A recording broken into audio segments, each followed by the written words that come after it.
Quem vai ser julgado agora? A gente vai para o item 222. 222. Obrigado.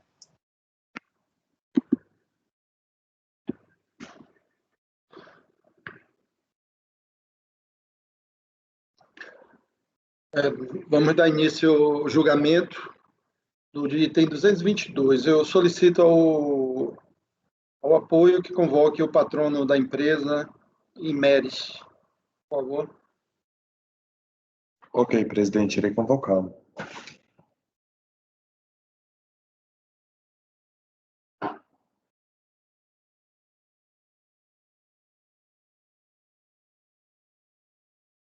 Itens 222, 223 e 225. Doutora Ellen, seu processo será julgado agora. Por favor, verificar a mensagem no chat. Itens 222, 223 e 225. Doutora Ellen, seus processos serão julgados agora. Por favor, verificar a mensagem no chat. Patrono convocado, presidente. Obrigado.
Não ingressou ainda?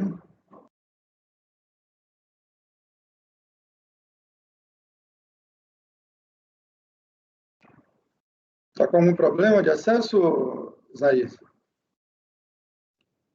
Presidente, eu acabei de perguntar para ela, ela falou que está ingressando na sala de julgamento. Qual é o mesmo item agora, por favor? 221 da pauta. Né? Ok. 222, presidente. Como? 222. É o 222.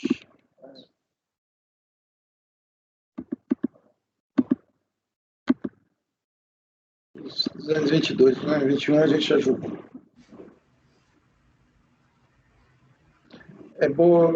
Bom dia, doutora. Bom dia a todos. Que a gente vai iniciar o julgamento do item 222 da pauta. Tá. Resolução. Ok. Resolução, Thaís? Sim, presidente, uma proposta de diligência para o colegiado. Uhum. Aí, doutora, ela vai fazer a exposição dela, a senhora vai ter oportunidade de fazer a sua sustentação oral depois. Então, te pediria a senhora que abrisse mão da sustentação oral hoje, por se tratar de uma diligência. Ok? Se a senhora quiser fazer alguma sugestão, no final, permitido. Pode ser? Claro. Ok. Com a palavra a relatora. Obrigada, presidente. Esses casos não sei se fala Imeres ou Imeres, a primeira vez que eu li Imeres, então ficou assim para mim. São pedidos de ressarcimento de COFINS, né, cuja discussão, no fim, é o conceito de insumo para fins da tomada do crédito das contribuições, que a gente tanto discute aqui. Tá? Então, o que Esse caso aqui é um caso clássico que a gente costuma converter em diligência nesse colegiado, por quê? Porque o despacho decisório foi feito com base nas IENs declaradas ilegais pelo repetitivo do STJ, a decisão da DRJ também foi proferida com base nas IENs, né? Então, é uma discussão que o tempo todo ficou com esse conceito ultrapassado, né? E chegando pouco aos fatos propriamente ditos, como eles têm que ser vistos agora, que é com base no entendimento do que são produtos ou serviços essenciais e relevantes ao processo produtivo da empresa, né? Então, com base nisso, eu estou propondo, e nesse caso aqui especificamente já existe laudo, tá? Trazido pelo contribuinte. Muito embora ele não tenha feito diferença esse laudo na DRJ por conta da adoção do critério ultrapassado das IENs, né, 247 e 404. Então, tendo isso em vista, eu estou convertendo o processo em diligência para que a autoridade fiscal de origem possa aí fazer uma nova depuração dos fatos com base em todos esses elementos de direito que vieram ao decorrer do tempo, né, o repetitivo do STJ, o parecer normativo número 5 de 2018 da Receita, né. Então, eu vou ler só a proposta de diligência ao fim agora. Página 11. Por tudo quanto exposto, no intuito de analisar a validade dos atos administrativos e das informações indicadas pela recorrente, entendo, com base no artigo 18, parágrafo 3º do Decreto 70.235, necessária a conversão do julgamento em diligência para esclarecimento da controvérsia atinente aos créditos das contribuições ao PIS e da COFINS. Assim, deve a autoridade fiscal de origem, 1. Intimar a recorrente a apresentar laudo técnico complementar, tá? Porque quando ela apresentou o anterior dela, ainda não existia o repetitivo do STJ. Então, para facilitar o serviço da fiscalização aqui também, né, que a recorrente faça essa prova, um laudo complementar, com a demonstração detalhada da utilização de cada um dos bens e serviços entendidos como insumo no processo produtivo da empresa, nos termos do RESP, tá? Neste item, a recorrente deverá seguir a mesma ordem das glosas postas no relatório fiscal, acostado ao despacho decisório, justificando por que considera que cada um dos bens ou serviços são essenciais ou relevantes ao processo produtivo. Elaborar, então, relatório conclusivo acerca da apuração das informações solicitadas nos itens acima, manifestando-se sobre os fatos e fundamentos apresentados pela recorrente, tá? Com base no RESP e no parecer normativo COSIT número 5 de 2018. Antes do retorno do processo a este cargo, a recorrente deve ser intimada para, se for do seu interesse, manifestar-se no prazo de 30 dias. É a proposta, presidente. Ok, alguma dúvida? Não? Presidente, Sim. na verdade eu tenho até um posicionamento isolado sobre a matéria, mas como eu já venho adotando, já venho fazendo esse voto, né, por uma questão de coerência, só para não alterar, eu com a devida vênia, vou divergir, mas é apenas questão mais processual. Nesses casos, eu dou provimento parcial ao recurso, determinando o retorno dos autos à unidade de origem para novo julgamento. Eu sigo aquele artigo 1040, inciso 2 do CPC, do juízo de retratação, juízo de conformação. A questão da supressão de instância, né? Eu tenho visto algumas decisões da Câmara Superior acolhendo alegações de nulidade, porque a matéria não foi enfrentada na DRJ. Aí a própria relatora já citou, né, que foi um acórdão da DRJ anterior. Por exemplo, o processo anterior da Belgo, né, foi um acórdão de 2019, já foi enfrentado, a DRJ já analisou com base no RESP do STJ, então não há o que discutir mais. Só que nesse aqui não. A DRJ não analisou sobre esses argumentos. E o STJ, o STF tem decidido essas questões constitucionais ou de legalidade, eles têm devolvido os processos para que a corte de origem ela possa fazer esse juízo de conformação.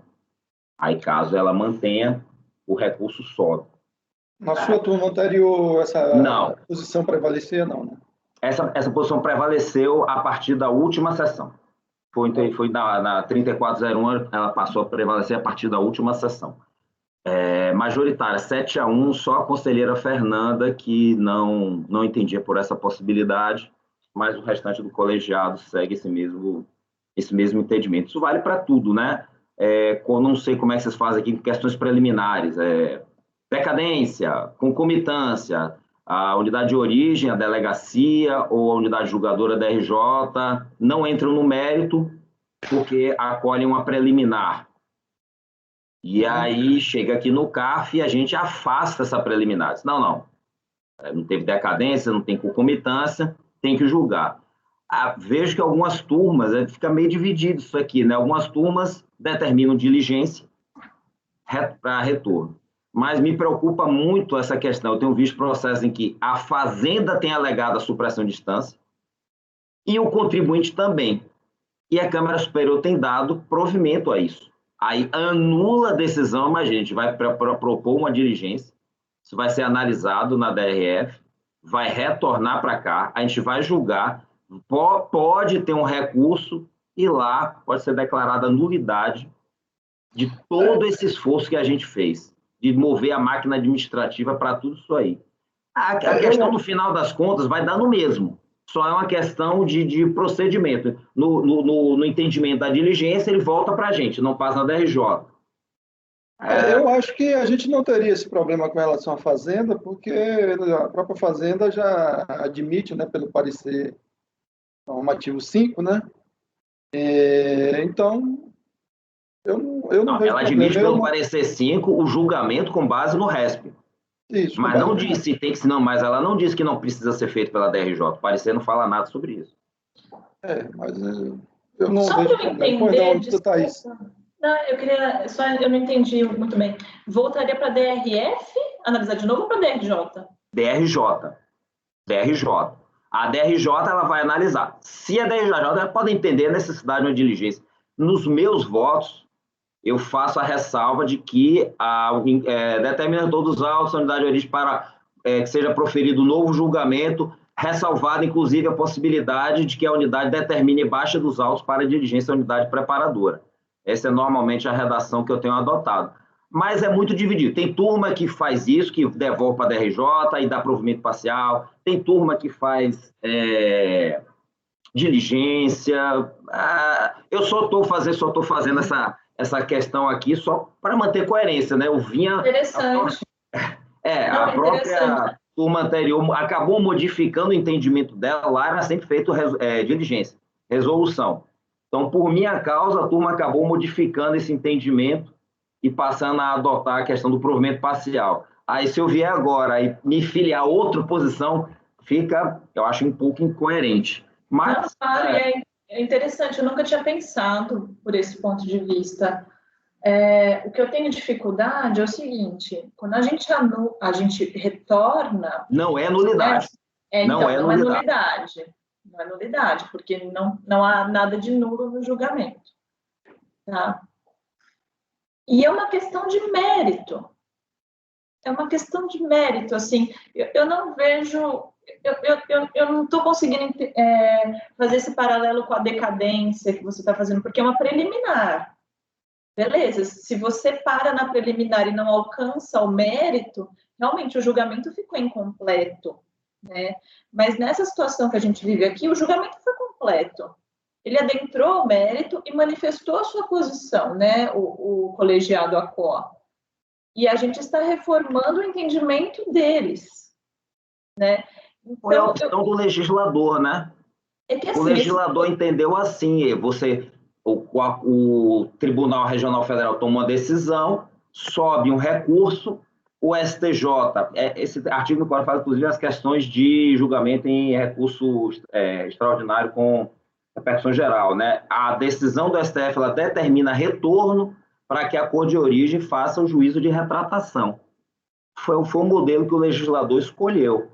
O nosso, aqui no decreto 7235, nós temos a possibilidade de julgamento, como é no 7235, se a questão de nulidade, e o relator entende que pode proferir voto favorável ao contribuinte, ele não precisa declarar nulidade.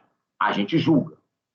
Mas aqui não é caso de nulidade. Aqui. Pois é, então não temos essa possibilidade. Porque o que existia somente lá na turma anterior, na 3401, era um posicionamento do Leonardo que eu divergi e depois eu passei a acolher. Eu comecei a entender o mesmo posicionamento dele. Há uma matéria especificamente regulada no PAF. Então, ela deve prevalecer sobre o CPC. Porque fala, só que essa matéria só trata de nulidade. E quando não é caso de nulidade? Aí eu tenho recorrido ao CPC para decidir. Em virtude, basicamente, eu posso até mostrar... Eu vou olhar depois, eu até te mando, eu vou ter que... Vai perder muito tempo aqui se eu for procurar esse acórdão da Câmara Superior que declarou nulidade. Mas o que eu posso antecipar é que foi em caso de decadência. Então, se você verifica uma distinção, então, realmente, é um caso. O caso aqui que eu entendo é o seguinte, a DRJ fez uma análise com base em 2 IENs que foram declaradas posteriormente inconstitucionais. Para essas situações, o CPC determina retorno dos autos para novo julgamento. Mas não há problema nenhum também em se manter a resolução. Meu medo só é realmente uma alegação de supressão da instância posteriormente. Não, nossa, é que eu estou querendo falar porque não é nem para manter minha resolução, é porque eu achei muito interessante mesmo e estou fazendo um exercício aqui se cabe.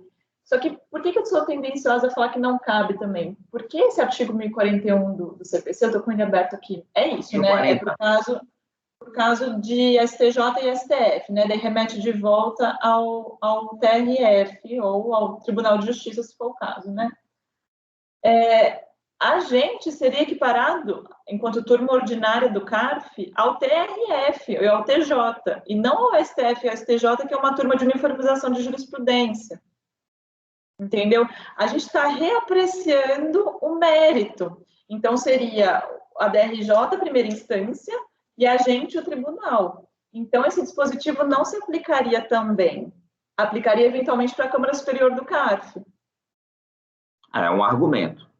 Entendeu? Então, por isso, eu vou pensar mais sobre isso, acho super interessante, mas, a princípio, eu mantenho a diligência dessa forma. Perfeito, perfeito. Conselheiro Silvio Renan. Não, sem me alongar muito. Nessas questões de prejudicial de mérito, a própria Receita Federal ela elaborou em 2016 o parecer normativo 2 de 2016, em que ele fala justamente desses casos em que é colocado em julgamento uma prejudicial, ou seja, o julgamento ele não adentra a lide. Pelo que eu entendi, o raciocínio desenvolvido pelo conselheiro Lázaro é esse, né, que não estaria sendo apreciada o mérito em si do processo, mas sim a apreciação ela parou numa prejudicial. Pelo que eu entendi, quando ele compara com a decadência, o raciocínio seria basicamente esse. O parecer normativo 2 de 2016 da Receita é que quando o julgamento não adentra ao mérito em si, ele retorna, mas ele retorna para a DRF. Só que aqui, assim como expressou a Thaís, é uma questão de mérito. O mérito foi apreciado totalmente. O que a gente vai fazer, eventualmente, é divergir das conclusões que a DRJ teve. Então, é por isso que eu entendo que, se fosse tratado como uma questão prejudicial, a gente retornaria para a DRF. E não sendo uma questão prejudicial, sendo uma divergência do mérito em si, cabe a gente, eventualmente, reformar a decisão de primeira instância. Então, de uma forma ou de outra, eu não vejo como a gente simplesmente devolver para a DRJ. Mas eu entendi perfeitamente o posicionamento do Lázaro. Enfim, eu acho que a turma também tem um posicionamento e é sempre muito interessante e importante a gente receber esse conhecimento novo para a gente até, eventualmente, rever nossos posicionamentos. Então, só em relação à questão da volta, para onde é que vai, o manual do presidente do CAF, ele até trata dessa questão, e aí é só um adendo, né? Depende de quem alegou a preliminar. Se foi na DRF, volta para a DRF. Se passou pela DRF e a preliminar foi acatada, foi suscitada na DRJ e volta para a DRJ. A orientação que tem no manual é essa. Ok, vamos à votação então. Conselheiro Lázaro, como vota? Divirjo para dar provimento parcial ao recurso, determinando o retorno dos autos à instância de origem. Ok. Conselheira Maísa, como vota? Presidente, eu vou até pensar um pouco melhor depois dessa questão que o Lázaro trouxe. Eu até tenho uma proposta de diligência minha nessa sessão de julgamento, então, inicialmente, eu vou manter a posição da relatora, mas até me abrindo aqui a possibilidade de repensar isso, principalmente porque essa questão de voltar, eu acho que evitar a supressão de instância é algo realmente salutar, que eu acho que o Lázaro está buscando evitar aqui, né? Mas como a gente está precisando de novos documentos, a meu ver, eu acho que deveria ir para a DRF, não para a DRJ. Então, eu estou tendo um pouco de dificuldade aí ainda nesse sentido, então nesse momento eu vou acompanhar a relatora. Ok. Conselheira Silvio Renan, aliás. Com a relatora. Conselheira Cíntia. Com a relatora. Conselheiro Jorge. Com a relatora. Conselheira Ariene. Com a relatora, presidente. Eu também acompanho a relatora. Eu acho que até pelo princípio da deficiência, eu mantenho esse meu posicionamento, que já vem sendo seguido pela turma. Okay? Então, qual o próximo agora, Thaís? Deixa eu só ler, presidente. Resolve os membros do colegiado, por maioria de votos, converter o julgamento do recurso em diligência nos termos do voto da relatora. Vencido o conselheiro Lázaro, que dava parcial provimento ao recurso para determinar o retorno dos autos para a instância de origem. Acompanhou o julgamento pela recorrente a doutora Ellen Nakayama, OAB-SP 237-509. Ok, obrigada. Presidente, todos os casos dessa empresa, a Imeris, são iguais, são todos resoluções, nesse mesmo sentido. Então, o item 222, 223 e 225. Então, você aplica o mesmo resultado. Ok, então. Ok, Maísa? Ok. Então, julgados os processos da Imeris, né? Obrigado, doutora Ellen. Obrigada, bom dia. Bom dia. Agora, o próximo... O item agora... 224 tem patrono, né? Então, vamos ao item 224. De relatoria... Eu, de novo. De relatoria da Thaís, conselheira Thaís. Eu peço ao apoio para convocar o patrono do item 224, por favor. Da Raizen. Ok, presidente, irei convocá-lo. Esse aqui eu herdei do 224 Diego. da Foi o pauta. Diego, o relator Seu processo será julgado agora. do voto Vou verificar o vencedor chat. do recurso Item voluntário, né? 224 da pauta, doutora Elise. Seu processo será julgado agora. Vou verificar o chat. Patrono convocado, presidente. Obrigado. Ela vai sustentar ou vai só acompanhar? Tá mudo, presidente. Ela vai sustentar. Sustentar. Conferência.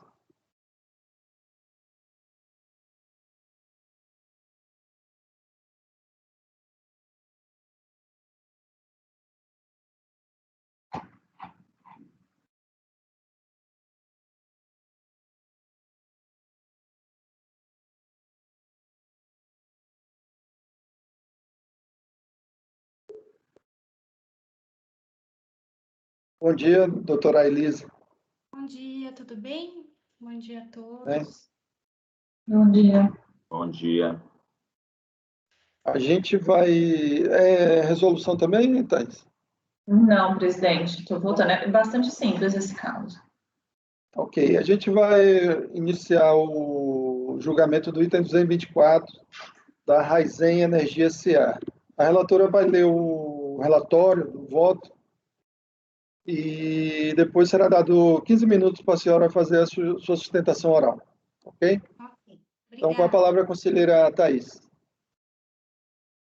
A petição de folhas 6565 apresenta suficiente descrição dos fatos do presente processo no seguinte sentido, abre aspas.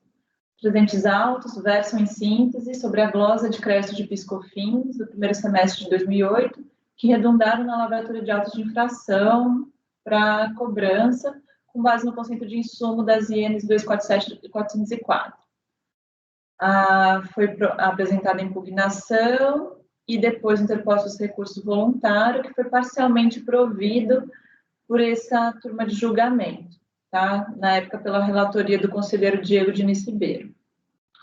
Ato seguinte, a hora embargante opôs aos primeiros embargos de declaração, requerendo que fossem sanadas omissões e obscuridades constantes no acórdão, com pronunciamento expresso sobre os custos com mão de obra agrícola, oficina de manutenção de colhedora, de tratores, veículos empregados, oficinas, programas de formação de profissionais agrícolas.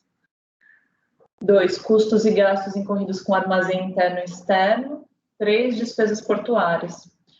Os embargos de declaração opostos foram admitidos em parte, no que tange à obscuridade em relação ao item 1, custos com mão de obra agrícola, oficina e manutenção de colhedora, tratores, veículos empregados no campo, oficinas e implementos, programação de formação profissional agrícola e as despesas portuárias.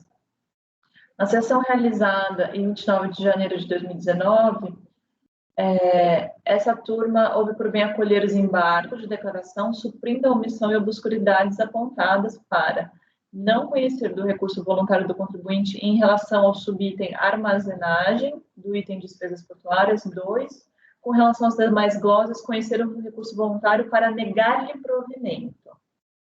Então, tiveram esses primeiros embargos que já foram julgados dessa forma. Diante desses julgamentos, o sujeito passivo apresentou novos embargos de declaração, suscitando vício de erro material e obscuridade nos seguintes termos, abre aspas. Em que pese o acórdão prolotado tenha discorrido sobre os vícios apontados pelo embargante, ele acabou por incorrer em erro material, na medida em que manteve a glosa dos custos de mão de obra agrícola por ter considerado que se trataria de mão de obra paga para pessoa física. Esse é o ponto.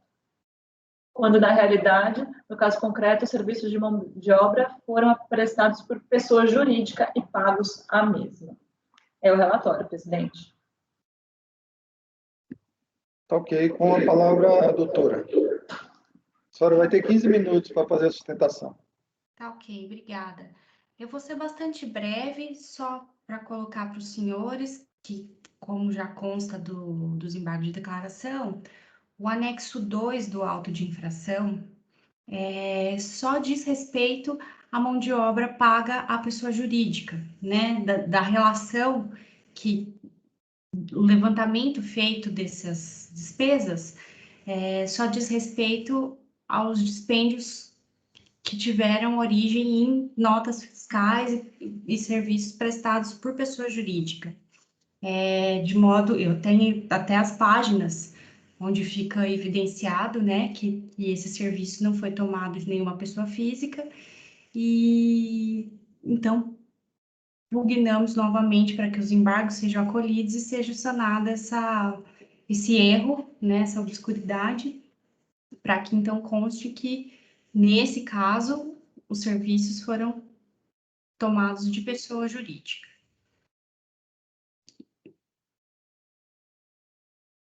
Era o que eu tinha que colocar e fico à disposição, caso precisem demonstrar aqui com as páginas dos autos, se necessário for. Então, obrigado, doutor. Reiteramos o pedido de acolhimento dos embargos. Thaís, com a palavra. Presidente, é isso.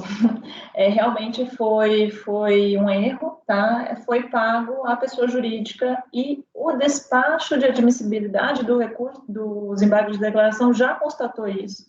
Já colocou uma tabelinha, já colocou as páginas, está lá, ó, como exemplos desse anexo 2, né? Agrícola, folha 55.820. Então, na verdade, o próprio despacho de admissibilidade já resolveu, assim.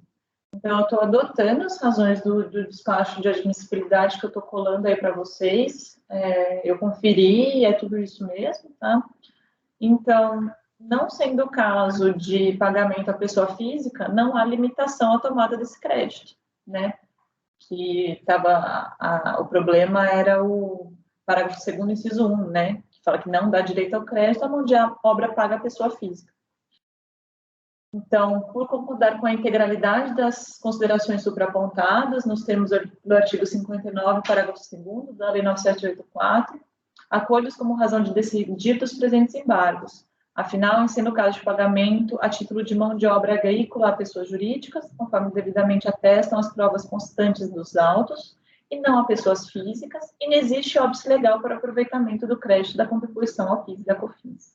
Portanto, voto no sentido de conhecer e dar provimento parcial aos embargos de declaração com efeitos infringentes, apenas no que tange ao erro material quanto aos custos com mão de obra agrícola para reconhecimento do direito aos respectivos créditos. Mas eu estou achando que é provimento total, porque esses embargos novos é só isso, né? Eu escrevi errado. É provimento total aos embargos. Isso. Então, pronto. É assim, presidente. Ok. Então, estão prontos para votar? Presidente? Sim. Só um minutinho, por favor. Estou só terminando de conferir aqui o despacho de admissibilidade. Vai.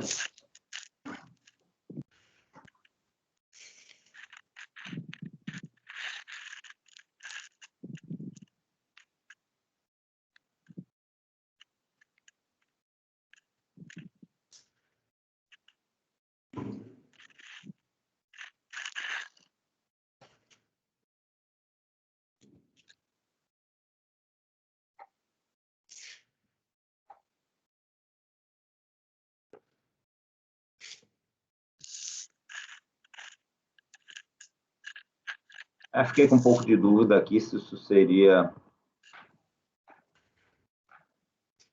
erro material ou erro de julgamento, né? Não seria o caso aqui de ser atacado por recurso especial de divergência. Mas, ok, estou pronto para votar. Ok, como vota o conselheiro Lázaro? Vou acompanhar a relatora. Como vota a conselheira Maísa? Acompanho, presidente. Como vota Silvio Renan? Com a relatora. Como vota Cintia Helena? Com a relatora. Como vota Jorge? Acompanha a relatora. E como vota Ariane? Com a relatora. Ok, eu também acompanho a relatora. Um acordo dos membros colegiados por unanimidade de votos em acolher os embargos de declaração com efeitos infringentes apenas no que tange ao erro material quanto aos custos com mão de obra agrícola para reconhecimento do direito aos respectivos créditos. Sustentou pela recorrente a doutora Elise Oliveira Rodrigues, OABSP 308-84. Qual que é, patrona? É 308-824. 824. Obrigada. Ok, obrigado, doutor. Obrigada, um bom dia, viu? Bom dia. Até logo. Assim, encerramos a pauta da manhã, né? Sim. Então, Acho que não. não? A da manhã, sim. Não, aí os primeiros Tem processos. primeiros processos. Ah, perdão. Teve os primeiros? Deixa eu ver É aqui. que eu achei que eram os da Renata. Ah, usina Caeté, presidente, perdão. Ah, Da foi Cíntia. mesmo. Nem passei. Então, vamos à 169. usina Caeté. É um paradigma, né, Cíntia? O item 169 da pauta, usina Caeté S.A., de relatoria da conselheira Cíntia Helena de Campos. Com a palavra, conselheira.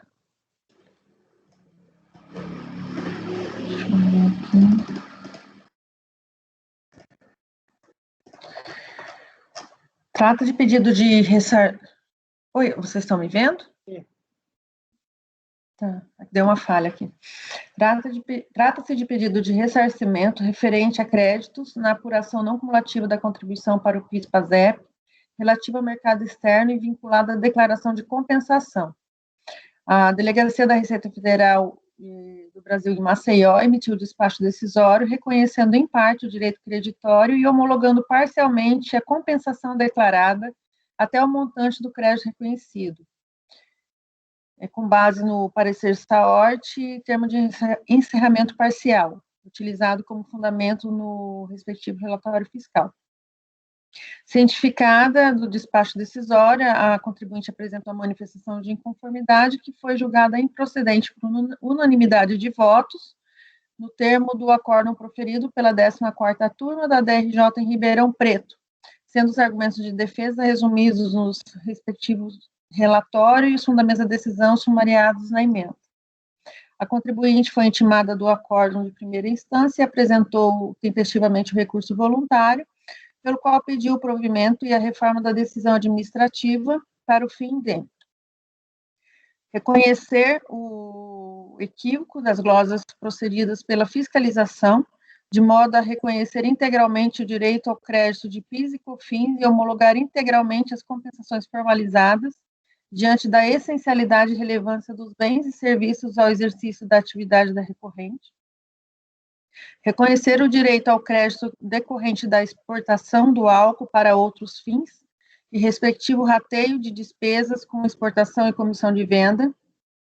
Reconhecer o crédito presumido utilizado nos períodos subsequentes e determinar a reconstituição do valor da forma da planilha acostada com a defesa. Apresentado o recurso, o processo foi encaminhado para inclusão em lote e sorteio para julgamento.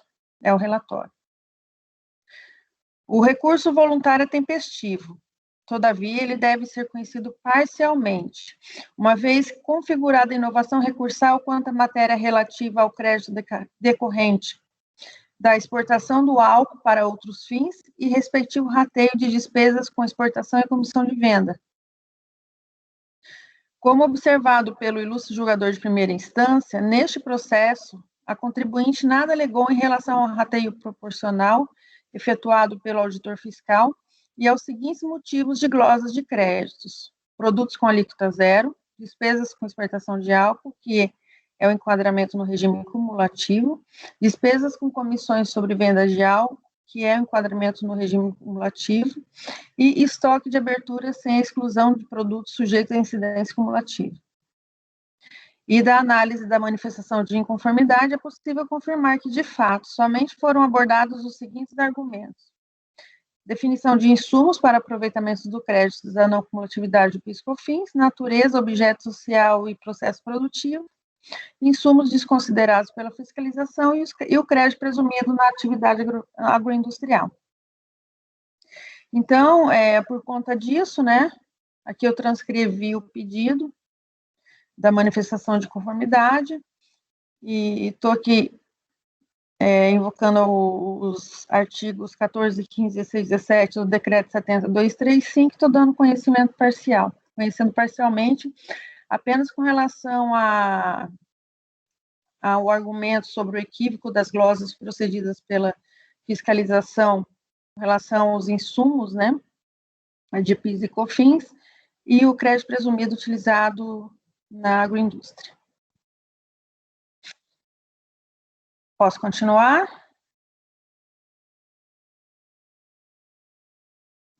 Tá. O perde-compra objeto deste litígio foi apresentado para ressarcimento de crédito originado na contribuição do PIS/PASEP, bem como de parcela de tais créditos utilizada para dedução, sendo realizada verificação através de procedimento fiscal. Consta nos autos o termo de encerramento parcial do procedimento realizado sobre o período de janeiro de 2005 a dezembro de 2007. Este processo aqui é com relação ao ano de 2005. Com relação aos pedidos de ressarcimento de crédito PIS/COFINS não cumulativa exportação representados pelos seguintes perde-compras. A análise foi realizada sobre arquivos magnéticos contendo informações contábeis e fiscais, bem como memórias de cálculo da composição dos valores lançados nos ACONs relativos aos anos de 2005 a 2007 e notas fiscais, relatórios e documentos apresentados pela contribuinte. E com base na conclusão do levantamento fiscal, foi proferido o parecer e acatado pelo despacho decisório e reconhecido parcialmente o direito creditório. O processo produtivo foi demonstrado pelo recorrente e as notas fiscais constam as folhas 184 a 852. A recorrente consignou em peça recursal o objeto social. Eu vou passar meio rápido aqui, tá? Por conta da conclusão. Aqui, com relação à definição de insumos, né? Então, a unidade de origem e a DRJ, eles não tiveram a definição das instruções normativas 247, 2002, 404, 2004, com aquela interpretação restritiva, e com isso foram efetuadas as glosas de créditos originados de bens e serviços que a fiscalização considerou tomados indevidamente, conforme o item 6 do termo de encerramento fiscal. Aqui eu mencionei todos os insumos que são tratados neste processo, tá? Materiais diversos, serviços diversos, materiais de limpeza de equipamentos e máquinas, graxas e ferramentas, materiais, serviços e combustíveis utilizados em veículos leves, materiais e serviços utilizados na construção civil, produtos com alíquota zero, despesa com exportação, transporte de pessoal ou transporte de trabalhador, transportes diversos, comissões de venda, arrendamentos agrícolas e despesas com regamento e serviços de movimentação de mercadoria. E a unidade de origem procedeu ao rateio proporcional das receitas relativas ao mercado externo com relação às receitas totais, considerando a contabilidade da empresa. Ocorre que, após os ajustes realizados em procedimento e sendo constatada a insuficiência de recolhimentos das contribuições, a fiscalização procedeu ao lançamento de ofício, objeto do PAF final 2011-24, já julgado perante esse Tribunal Administrativo, em 17 de 10 de 2018, através do acórdão 9303007535, com o seguinte resultado. Tá? Aqui eu estou transcrevendo o resultado exatamente dessas glosas que estão sendo tratadas aqui. Então, aquele processo é o processo do auto de infração, tá? Com relação às glosas efetuadas. Aqui o recurso especial analisado pela Colenda da terceira turma da Câmara Superior de Recursos Fiscais analisou, desculpa aqui, a Colenda terceira turma da Câmara Superior de Recursos Fiscais analisou o recurso especial interposto pela Fazenda Nacional contra o acórdão 3403.002.318 da terceira turma ordinária da quarta Câmara, terceira sessão de julgamento, que deu provimento parcial ao recurso voluntário. Então, aqui, estou transcrevendo a ementa, né? E, de acordo com as informações constantes do COMPROT, em 15 de 9 de 2020, o processo foi encaminhado para inscrição em dívida ativa. Portanto, com relação aos insumos que deram origem aos créditos pleiteados no prédio de compra, objeto deste processo e, considerando a repercussão do objeto do auto de infração sobre o crédito, direito creditório em análise, cabe à unidade de origem providenciar a reanálise da compensação efetuada e, se for o caso, apurar eventual saldo credor, considerando o resultado do acordo 9303007535, proferido no PAF final 2011-24. Eu continuo ou... Tá. E com relação ao crédito presumido sobre atividade agroindustrial, o processo produtivo foi abordado pela recorrente versa sobre o cultivo, extração e industrialização da cana-de-açúcar para fins de comercialização da produção própria de terceiros de etanol e açúcar, bem como produção e comercialização de energia elétrica. Esclareceu a recorrente que a comercialização é feita para o mercado interno e externo. Aqui eu coloquei as considerações da fiscalização e da DRJ, né? E da mesma forma, essa glosa foi objeto do PAF 2011-2024, e até mencionei aqui um acórdão 34, nesse acórdão aqui, não foi objeto do recurso especial da Fazenda, e então manteve o acórdão 3403.002.318, que não reconheceu que o tratamento que deve ser dado ao crédito presumido da agroindústria é o regime aplicável ao crédito ordinário relativo ao mercado interno, que apenas pode ser aproveitado para redução da própria contribuição dos meses subsequentes, e não o regime de crédito correspondente à exportação, por ser objeto de restituição e compensação. Aqui eu transcrevi o voto, né, do relator proferido no processo do auto de infração. Mencionei o acórdão 3402007241 de relatoria da conselheira Maísa, que mantém o mesmo entendimento, aqui só para constar o entendimento da turma, né? E, de qualquer forma, como já mencionado, a questão igualmente foi decidida através daquele julgamento e devendo ser aplicado o resultado proferido sobre o lançamento de ofício, na eventual apuração de saldo credor objeto deste processo. Ante o exposto, conheço parcialmente, na parte conhecida, dou parcial provimento ao recurso voluntário para que a unidade de origem providencie a reanálise da compensação objeto deste processo e, se for o caso, proceda à apuração do saldo credor, considerando o resultado proferido no PAF 2011-24. É como voto. Aqui nós tivemos, então, esse processo de compensação, né, um paradigma, e o processo do auto de infração referente ao mesmo período, e mencionado, inclusive, pela unidade de origem, no TVF, ele já foi julgado e estou simplesmente tendo que considerar o resultado. Acho que o Silvio Renan está aí, voltou. Praticamente você está aplicando o resultado do auto de infração lá, né? Okay. Porque, na verdade, as glosas foram discutidas lá, né? Então, eu só tenho que acatar. Ok, alguma dúvida? Não? Conselheiro Lázaro, como vota? Acompanha a relatora. Conselheira Maísa, como vota? Acompanho. Conselheiro Silvio, como vota? Com a relatora. Conselheiro Jorge, como vota? Com a relatora.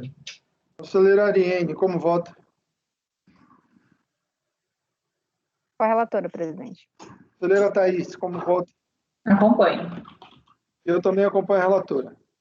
Acordo dos membros colegiados por unanimidade de votos em conhecerem parte do recurso voluntário para, na parte conhecida, dar-lhe parcial provimento para que a unidade de origem providencie a reanálise da compensação objeto desse processo e, se for o caso, proceda à apuração do saldo credor, considerando o resultado proferido no PAF final 2011-24. Ok, obrigado, Maísa. Então, agora, acho que vencemos a pauta da manhã, né? Não tem mais nenhum, né? Ok? Vamos votar aquele que você falou que está pronto, Thaís? Pode ser do Silvio Renan, né? O Max Nutrition? Isso. Pode ser. Quais são os itens da pauta mesmo dele? 166 e 167. É que teve um que foi totalmente lido, né? E daí foi instalada a dúvida e eu pedi vista. O outro, a vista foi na admissibilidade, porque a gente sabia que ia aparecer essa questão também, mas ficou de ser lida ainda o restante do voto, porque parece que tem questões de fato do modus operandi da empresa que são diferentes, não é isso, Renan? Então, eu não sei se você preferem fazer agora um só e deixar que foi o que já foi lido. Como é que ficou a votar? Vamos fazer um primeiro, o 66, depois passamos para o 67 aí. Tá. Se tiver diferente. Como é que ficou a votação até chegar em você aí? Estava todo mundo acompanhando o relator, presidente. Tá ok. O relator estava... Deixa eu pegar o voto dele aqui. Estava negando provimento. Negando provimento, né? Sim. Tá certo. Então, pode fazer suas considerações. Obrigada, presidente. Obrigada à turma que aí esperou fazer a vista. Eu fiquei um pouco insegura porque eu queria dar uma olhada nesse julgamento da Câmara Superior que o relator colocou no voto, trazendo aí que no próprio CARF haveria uma posição diferente, né?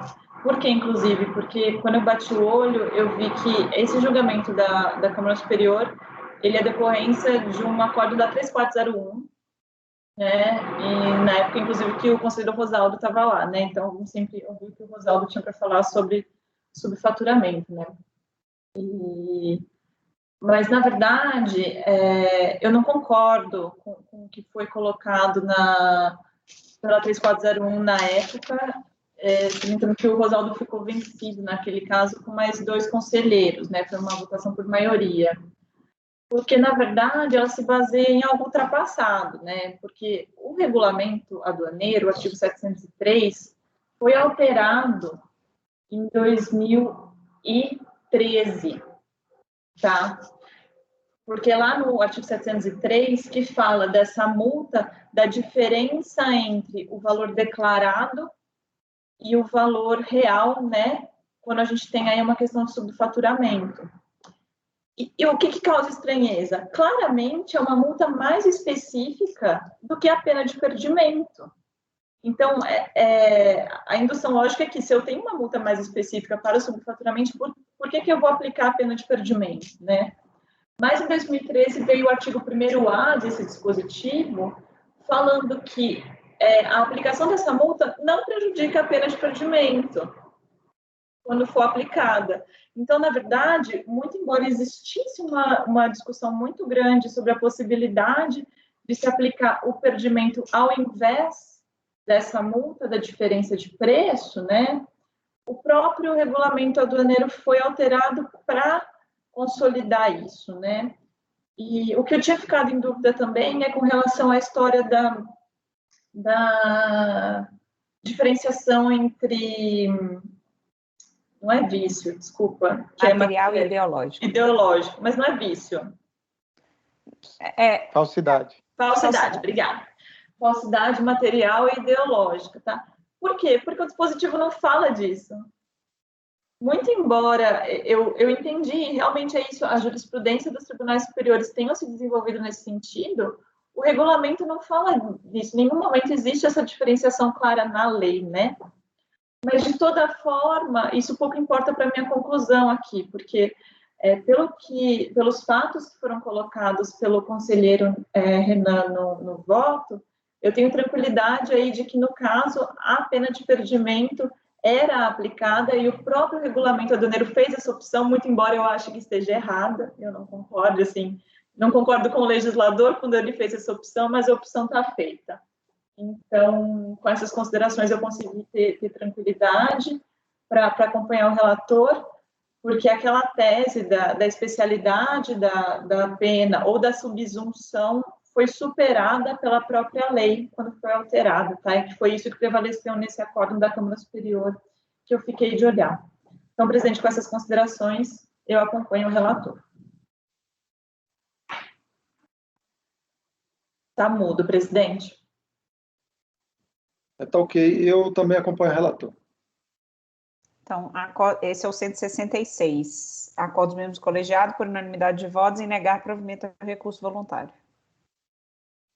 Ok, o 167, você poderia ler o restante do voto, por favor, Renan? Caso queiram, então, resuma, né? Tá, vamos lá. Buscando, basicamente, demonstrar as diferenças desse processo inicial para esse novo processo, e aí, mais para frente, eu leio um trecho apenas para trazer maiores detalhes.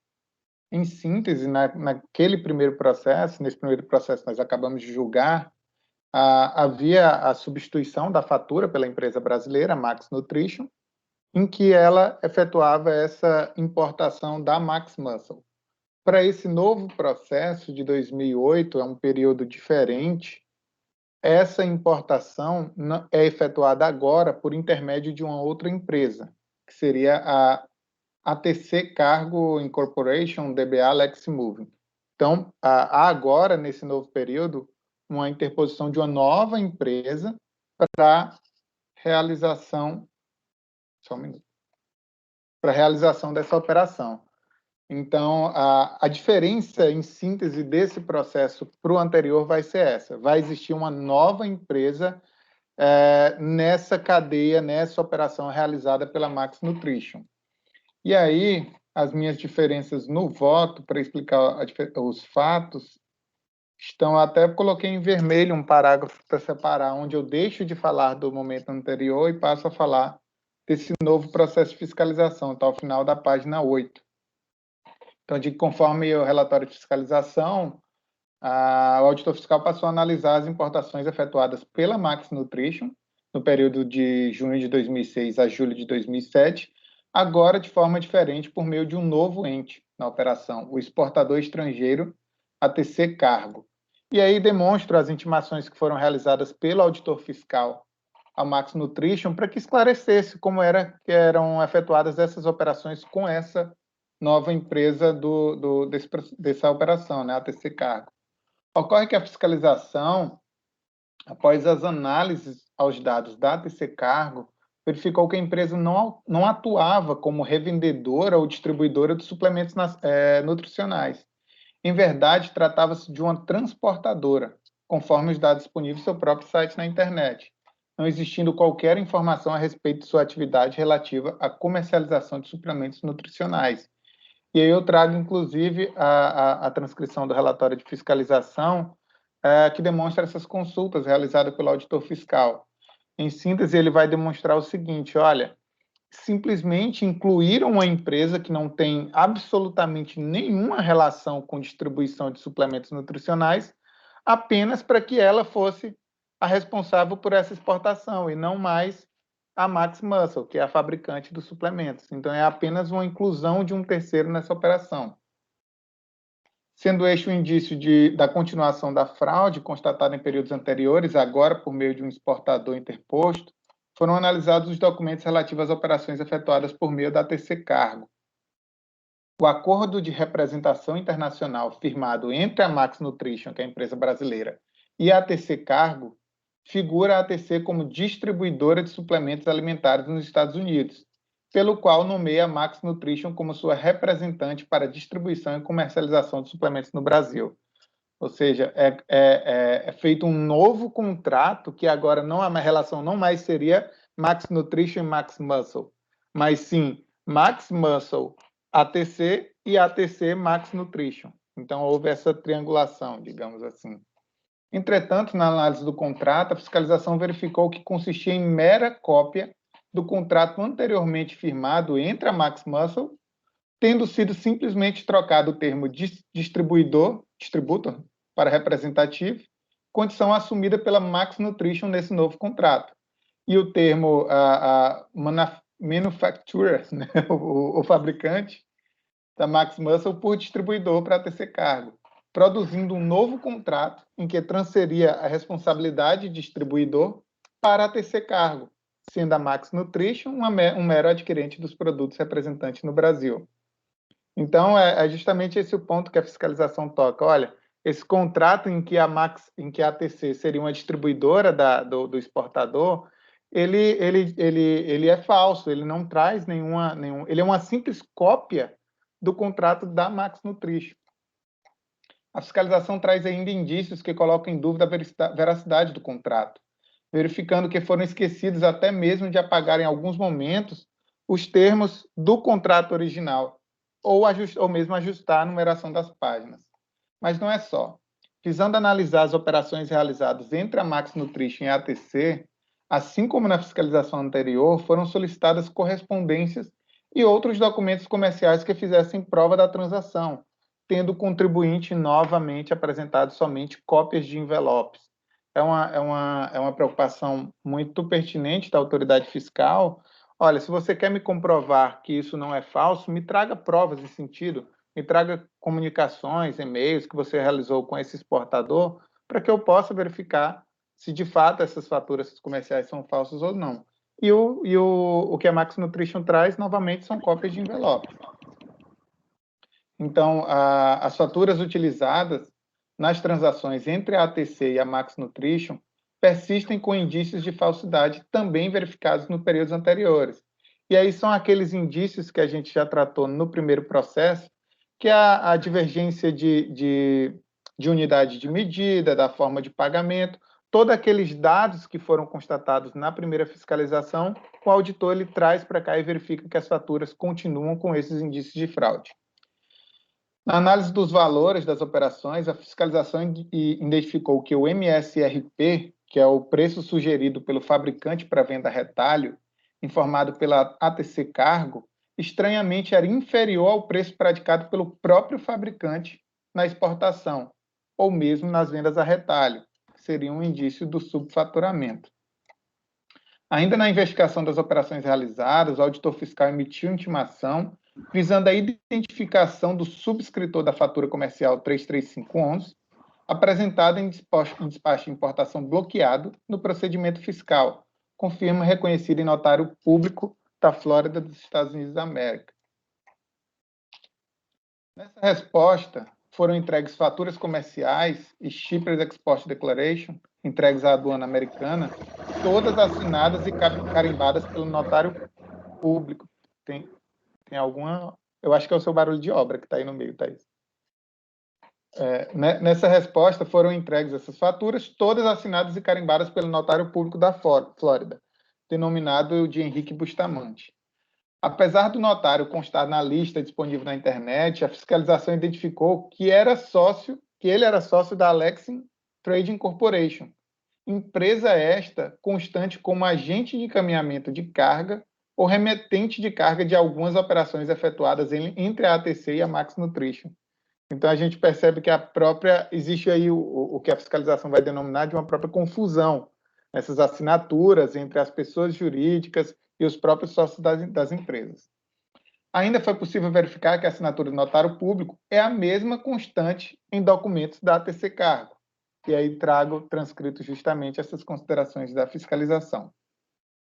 Diante das constatações, não poderia ser outra a conclusão do fisco, senão pela existência de confusão de nomes, empresas e sócios, que colocavam no mínimo em descrédito os documentos que lastrearam as importações realizadas por meio da ATC Cargo, além, é claro, dos demais indícios anteriormente colhidos na fiscalização anterior.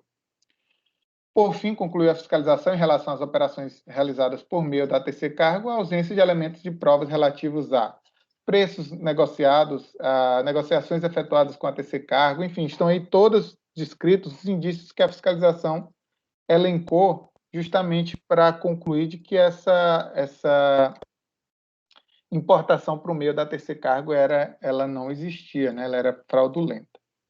Aprofundando a análise ao período, a autoridade fiscal cuidou de verificar os dados relativos aos preços das faturas comerciais utilizadas nas importações realizados por meio da ATC Cargo e comparando os preços praticados com a fatura original apresentada pelo fabricante, já com os descontos conferidos à Macro Nutrition, foram notadas grandes disparidades, como abaixo se nota.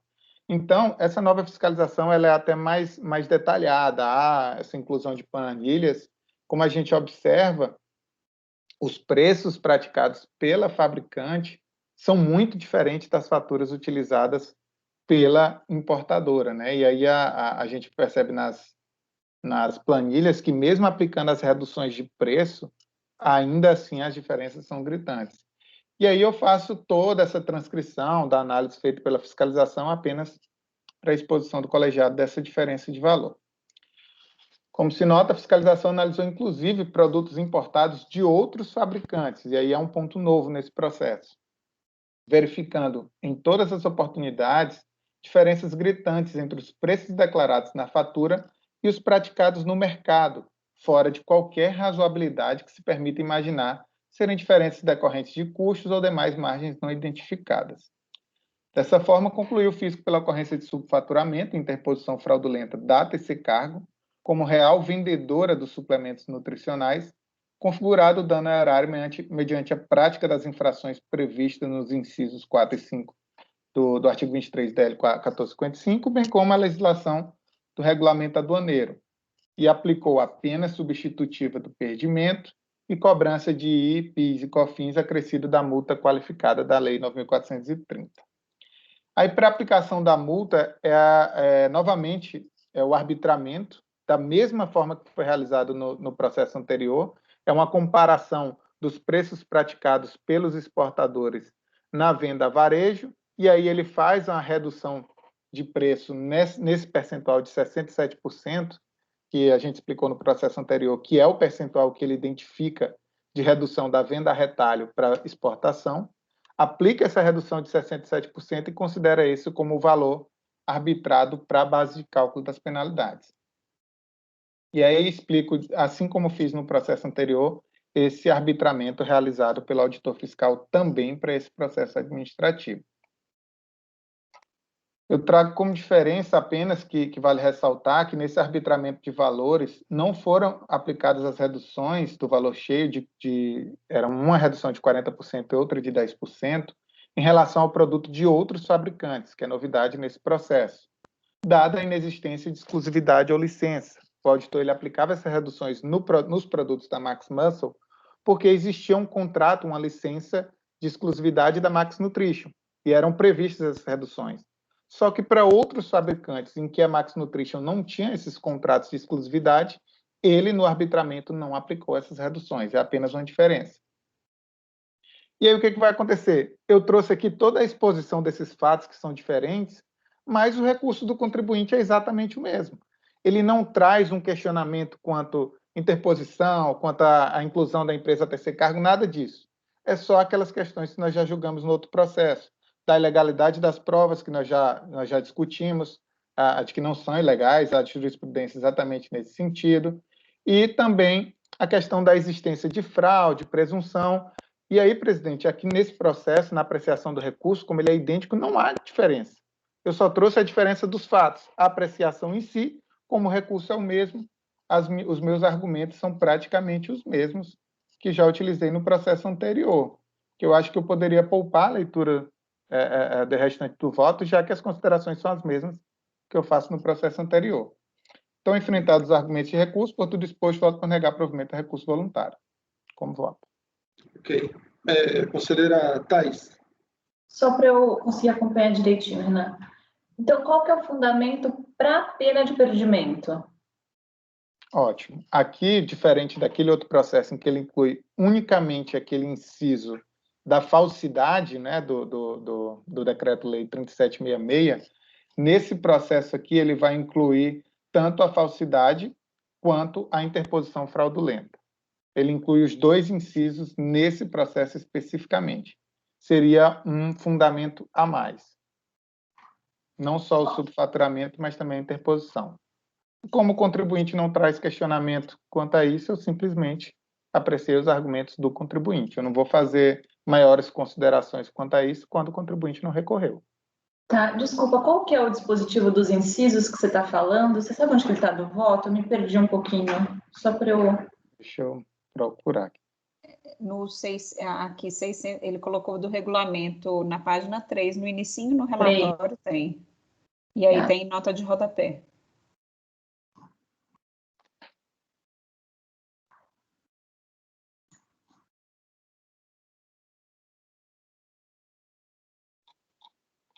Artigo 618? Isso, esse é o do regulamento aduaneiro. É o que fala da pena de perdimento. Isso, que aí, enquanto no outro processo seria apenas o inciso 6, né? Quando qualquer documento necessário a seu embarque tiver sido falsificado ou adulterado, nesse a fiscalização vai incluir os outros incisos. Especificamente, o que eu identifico como relevante é o 22, que é estrangeiro nacional na importação ou na exportação, na hipótese de ocultação do sujeito passivo, do real vendedor, que seria esse caso, mediante fraude ou simulação, inclusive interposição fraudulenta de terceiros. Ótimo. Obrigada, Renan. E me fala uma coisa, que você, maravilhosamente, como você sempre faz, conseguiu explicar tudo sem ler o voto. No voto, você fala que ele não discordou da questão da interposição fraudulenta na exportação, e que por isso que você não está levando em conta? Na penúltima página, em um parágrafo em negrito, eu digo, especificamente nesses autos, deve ser destacada, inclusive, a verificação da interposição fraudulenta do exportador a terceiro cargo, não questionada pela recorrente, o que por si só já fundamentaria o lançamento da multa substitutiva do perdimento. É justamente esse ponto. A fiscalização inclui a interposição fraudulenta e não é questionada especificamente pelo contribuinte. Que para ele, o questionamento é genérico, a ausência de fraude, de uma forma genérica. A Thaís travou. Ok. Thaís? Congelou. Faltou energia na casa dela. Oi? Mandou um WhatsApp.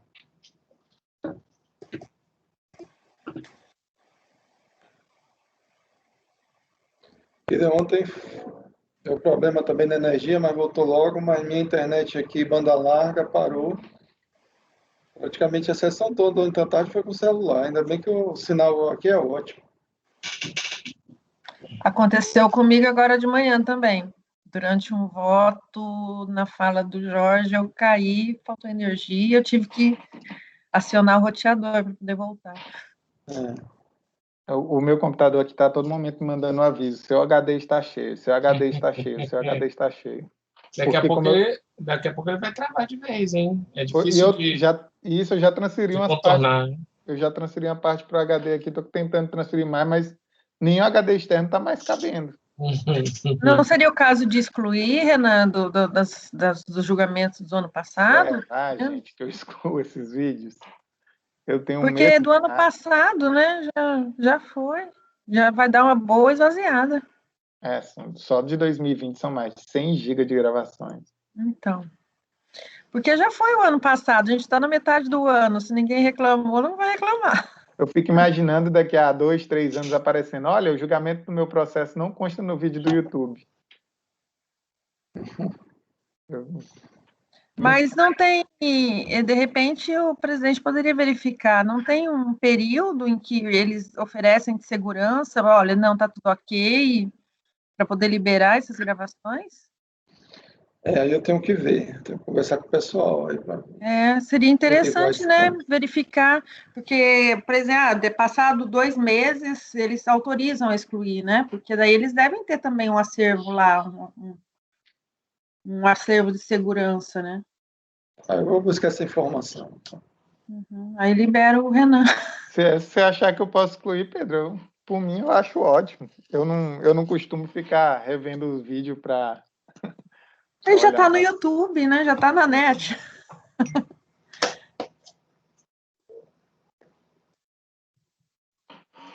Diz que a luz voltou e deve estar inicializando.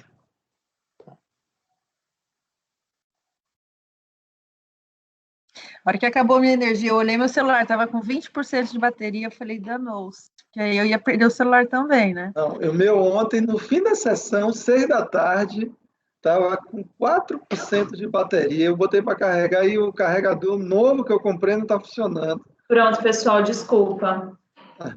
Ok. Aí eu rapidinho troquei o carregador e ele conseguiu salvar, senão ia desligar e só ia conseguir ligar de novo depois que desse uma carga.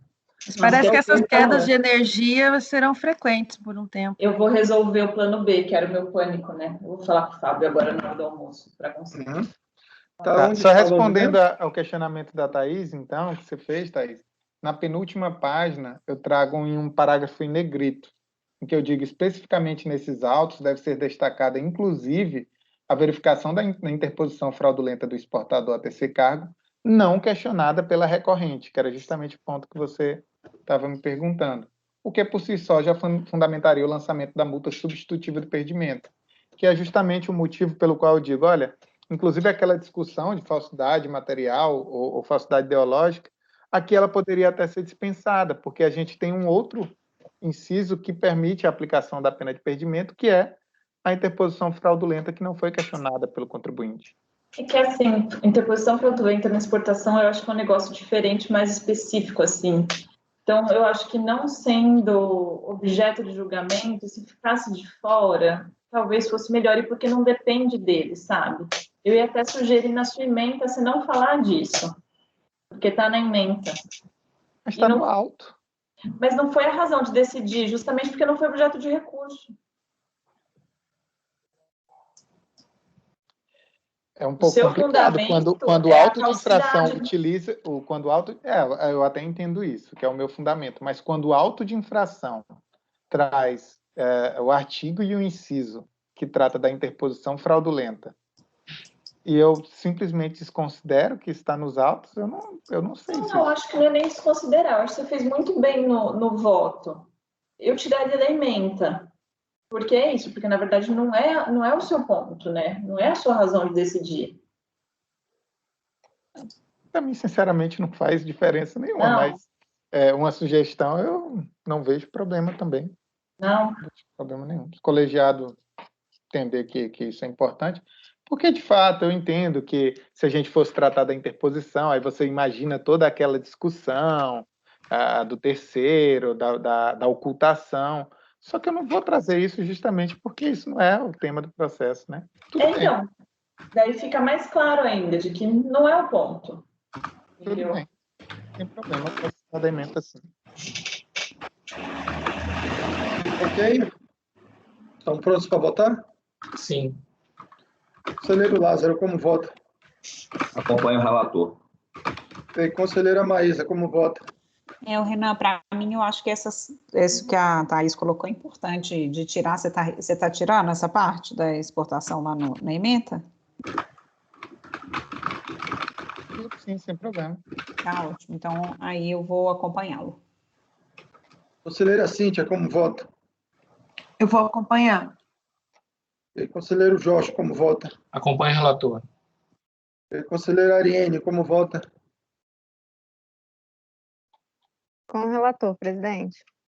E conselheira Thaís, como vota? Acompanho.